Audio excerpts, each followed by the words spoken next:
We are finally here. I am finally doing a reaction video. We always joked about it, and I thought, why not give it a shot? And today we're going to be reacting to Castlevania Part 1 by the Angry Video Game Nerd. Now, Castlevania, I played through quite a bit of these games. We played them for our first playthrough over on Twitch, so this goes out to everybody who suffered with me in Castlevania games. As far as the format, how we're going to do these reaction videos, I'm pretty much just going to be organic about it. I might say stuff during the video, it might be afterwards, who knows. I'm just giving this a shot, see how it goes. We're just going to have some fun. And this is for everybody who suffered with me in the Castlevania playthroughs we've done in the past. This goes to you. Alright, let's get started. We have Castlevania Part 1 by the Angry Video Game Nerd. Let's see how this goes.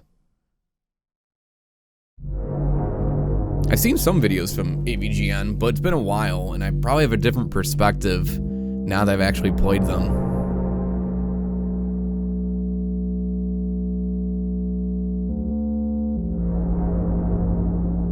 I'm probably going to be talking over some parts, but we'll see how it goes. Castlevania Part 1. Time for Halloween again. Now this time, I'm giving myself a break, and I'm going back to one of my favorite video game franchises, Castlevania. Alright. It never stops. The same way Dracula keeps getting resurrected, I keep finding these games just creeping into my subconscious. The same way the Belmont family has to keep putting evil back in its place, I'm cursed to keep doing game reviews and constantly mentioning Castlevania. Say from the Castlevania, kind of reminds me of a Castlevania. It's like in Castlevania, The Castlevania. So once again, it's like Castlevania. Did we mention I talk about Castlevania? it all the fucking time. So what the hell? Let me just get it all out. This is going to be a big ass Castlevania marathon with my own perspective. All right. This is Castlevania, how I remember it. It's the Nintendo age. I'm sitting on my ass playing Super Mario Brothers when my cousin comes over and says, "You want to play Castlevania?" Instantly, it triggered images of Dracula in my mind and of all the frightening horrors that lurk in the dark. Those are creepy images. Pop that evil son of a bitch in the Nintendo. Pop that right in. I love this music. It's so good. Castlevania was just a mind-blowing idea. Yeah, there you go, James. What can you say? It's side-scrolling 2D action at its finest. Now keep in mind, NES was in its early years, so I was still getting used to games that consisted of more than one screen. That's true. When I got to the giant bat, I thought it was Dracula, but nope, just the first level boss. I still had a whole game ahead of me. It's very in-depth for NES. Not only is it a culmination of our classic gaming sensibilities, but of all the horror cliches. We have mummies, hunchbacks, and the Frankenstein monster straight out of the Universal movies. It also reminds me of the Hammer horror films with all its gothic scenery, and it draws from Greek mythology too, like the Medusa. Even the Grim Reaper makes an appearance. Death himself takes orders from Dracula. This game is simply a masterpiece. I love it.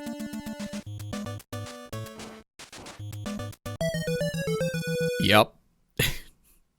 My same reaction when I first played this. And that's my second reaction. Well, I never said it would be easy.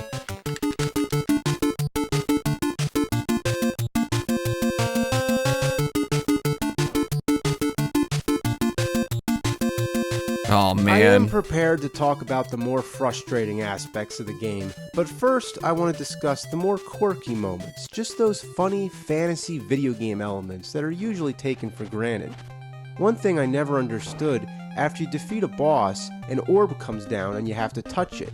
What's the point? Couldn't the next level just start right away? That is Why kind do of I weird. have to touch an orb? And besides, what the fuck is an orb anyway? Just a glowing ball?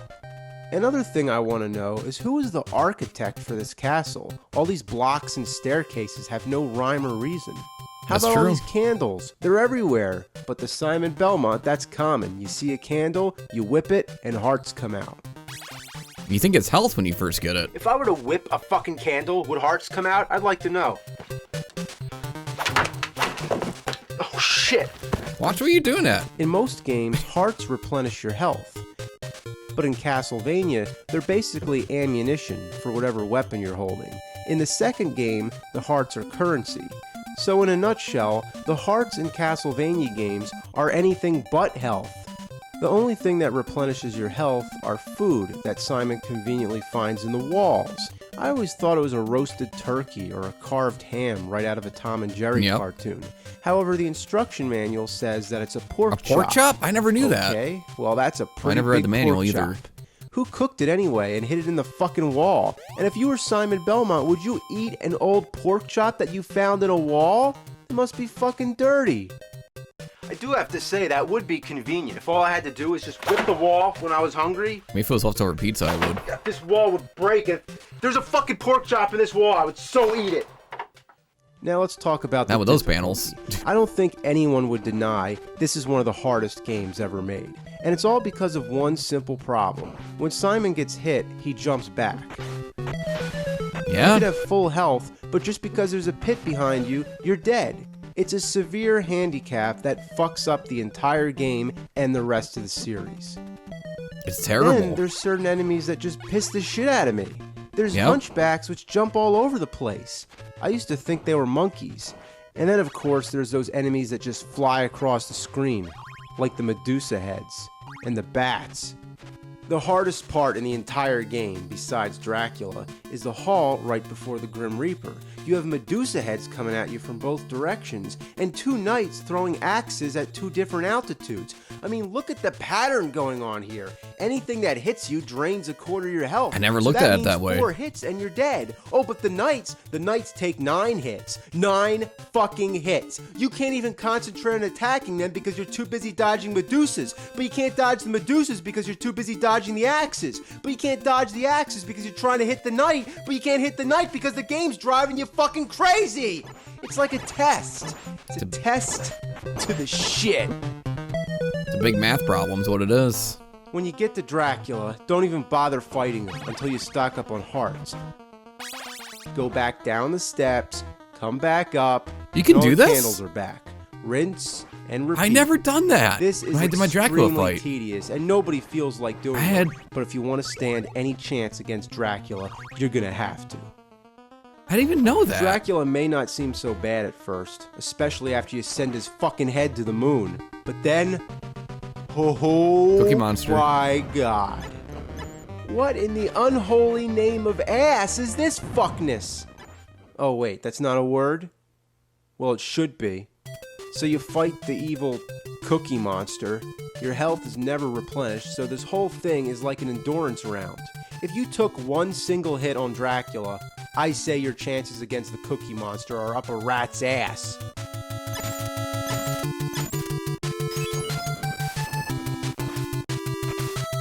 There you go.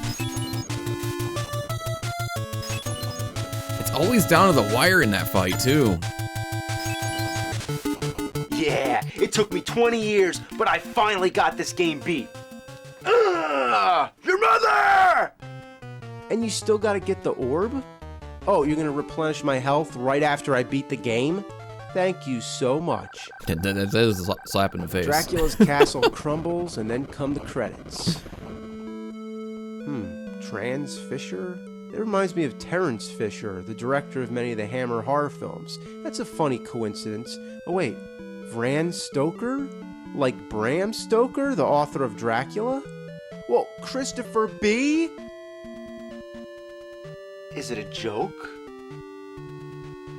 I don't get it. Are they saying Christopher Lee is like a bee? No, it can't mean that. This is probably just a series of strangely coincidental typos. Belo Lugosi, Boris Karloff's, they're just fucking around. Love Cheney Jr., Mick Shreks, Green Stranger? Is this supposed to be funny?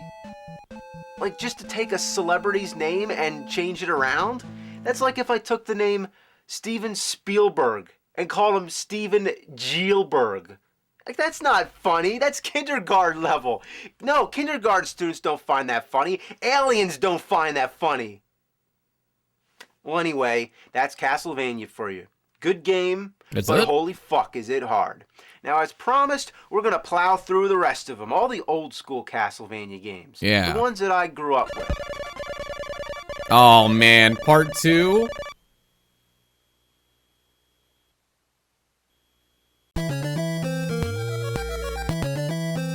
Wait, we're doing the same video? Not that one. Oh. Next on our list is Castlevania 3, which Okay. in many ways is the true follow-up. Oh, maybe not? No, I already reviewed that game. So anyway, It's calling you, James.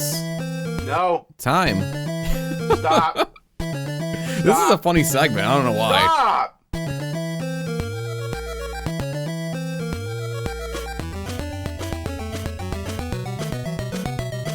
To be continued. Okay, so it is going to be the next video. All right. You know, that was pretty good. A lot of stuff I related to. So yeah, that video, that was pretty interesting. I found out a few things. The pork chop thing, I actually didn't know or even bother looking it up. The Dracula fight, getting the hearts again, I had no idea about that. And you know, it's pretty accurate what he's saying so far. So if you look forward to part 2 of me watching it, or watching part 2, feel free to like the video and comment and all that good stuff. Again, I'm new to this format. We're gonna figure out how I want to do this. But if you enjoyed the react video and you want more, or you want me to react to other stuff, maybe some retro stuff, video games, stuff like that, let me know in the comments, and it'd be very much appreciated.